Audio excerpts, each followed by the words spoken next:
Satu lagi kendaraan militer angkatan bersenjata Ukraina yang menjadi korban drone FPV Rusia di medan pertempuran.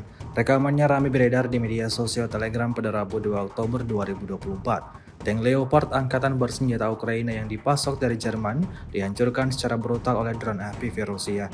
Jauh sebelum melancarkan serangannya, drone FPV Rusia melakukan pemantauan terlebih dahulu di perbatasan wilayah Kursk. Pergerakan tentara Ukraina terdeteksi hingga tak ada lagi kemungkinan untuk mereka bisa selamat, seperti yang terlihat dalam rekaman.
Download Tribun X sekarang, menghadirkan lokal menjadi Indonesia.